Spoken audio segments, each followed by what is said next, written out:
The modern world is obsessed with productivity, not just the idea of getting things done, but the constant pressure to do more, faster, and with perfect consistency.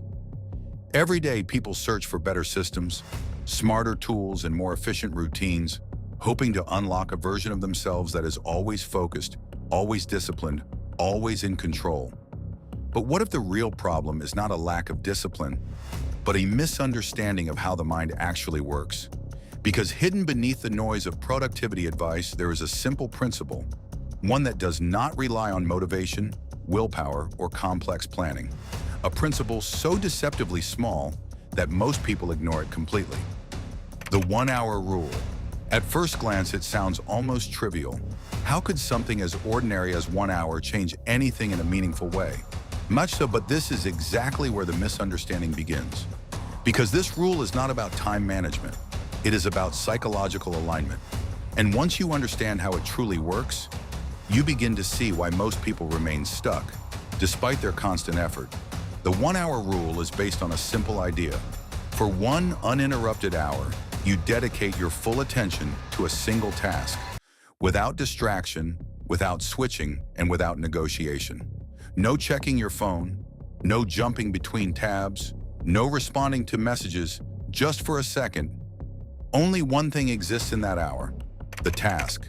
And this may sound obvious, even simplistic, but the difficulty does not lie in understanding the rule. It lies in confronting what happens when you actually try to follow it. Because within minutes, something begins to surface. Restlessness, resistance, an almost invisible urge to escape. And this is where most people fail, not because the task is too hard, but because the mind is not used to stillness. But here is what most productivity systems never tell you. Distraction is not the problem. It is a symptom, a signal that the mind has become conditioned to avoid sustained focus. Every time you switch tasks, check your phone, or interrupt your flow, you reinforce a pattern where the mind learns that discomfort must be escaped immediately. Over time, this creates a fragmented attention span, where deep work becomes not just difficult, but almost unnatural. And this is why even the most motivated individuals struggle, because they are trying to force productivity on top of a mind that has been trained to resist it.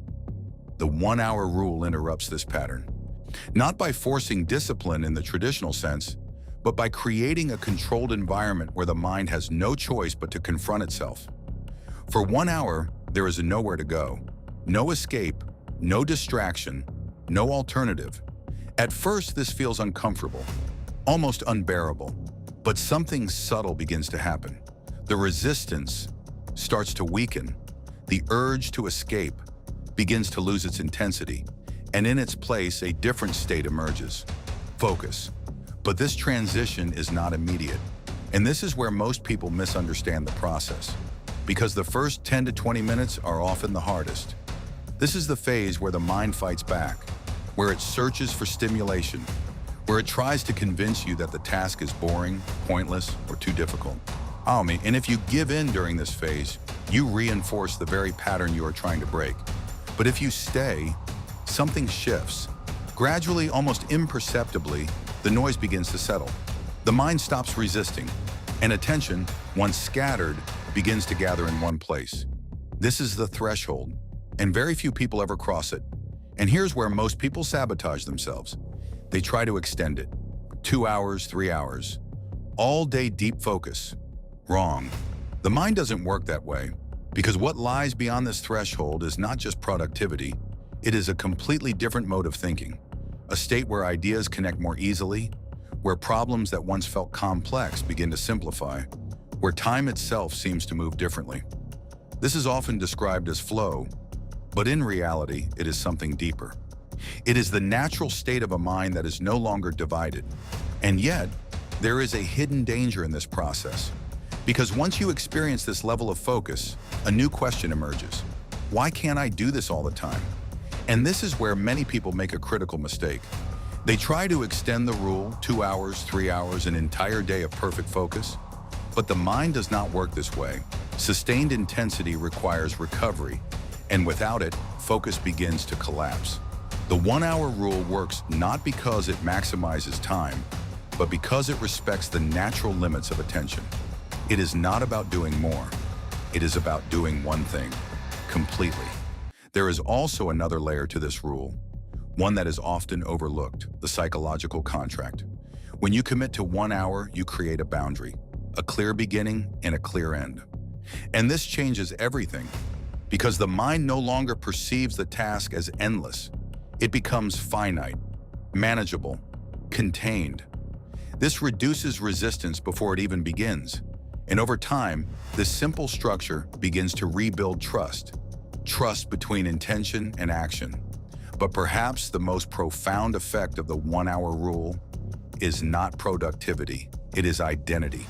Because every time you complete a focused hour, you reinforce a new self-image, a person who can concentrate, a person who finishes what they start, a person who is not controlled by distraction. And this shift is subtle, but powerful, because behavior follows identity, not the other way around. However, there is one specific moment in this process where everything either solidifies or collapses, and almost no one talks about it. It is the moment right before you begin. The moment where you decide whether to start the hour or delay it. This moment is deceptively small, but it carries enormous weight, because this is where resistance is strongest, where excuses appear, where the mind negotiates. Just one more video. I'll start later. I'm not in the right mood. And if you give in here, the hour never begins. So the real power of the 1-hour rule is not just in the hour itself. It is in mastering the moment before it begins. Because once you cross that invisible line, once you commit without negotiation, everything else becomes easier. Not instantly, not perfectly, but predictably. And this leads to a deeper realization. Productivity is not built on intensity. It is built on consistency of entry, the ability to start again and again, regardless of mood, energy, or circumstance. Yes, the 1-hour rule is not a hack. It is a discipline of alignment, a way of training the mind to remain with one thing long enough for depth to emerge. But there is one final tension, because even if you master this rule, the world around you will not change. Notifications will still appear. People will still demand your attention.